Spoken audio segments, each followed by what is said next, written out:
Rabies is a fatal disease that affects many animals' neurological system, including the brain and spinal cord. One local veterinarian says every year the disease has been seen in domestic animals in Iowa and is harbored in animals who live in the wild.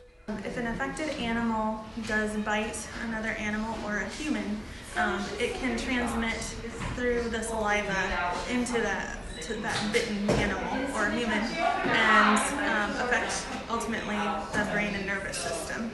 J.C. Johnson, a veterinarian at Sioux Animal Hospital, says some of the side effects of rabies include tremors, seizures, and change in attitude and behavior. If someone has been exposed or bitten by a rabid animal, call for medical help right away and don't wait to do that. It's really important to prevent rabies for the individual animal, dog or cat or pet, but it's also obviously extra important and very critical that we prevent the spread throughout other mammals and humans as well.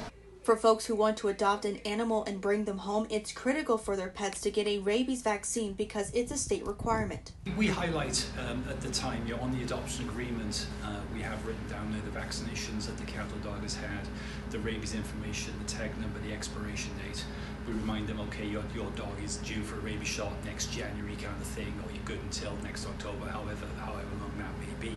Chris Wall with the Sioux City Animal Adoption and Rescue Center says pet owners could go 10 days without their animals if they're not up to date on the vaccination. If the pets are current in their rabies vaccine, they can stay with their owners during the quarantine process. The rabies itself is very, very important. If an animal is playing with you, if it plays rough, or even to sort of scratch you with its teeth, if it breaks the skin, then the cattle dog has to be quarantined. With wild animals possibly carrying the fatal disease, it's still important to have your pets vaccinated. So the rabies vaccine does trigger antibodies to be produced so that they can fight off rabies on their own, just like a lot of different vaccines.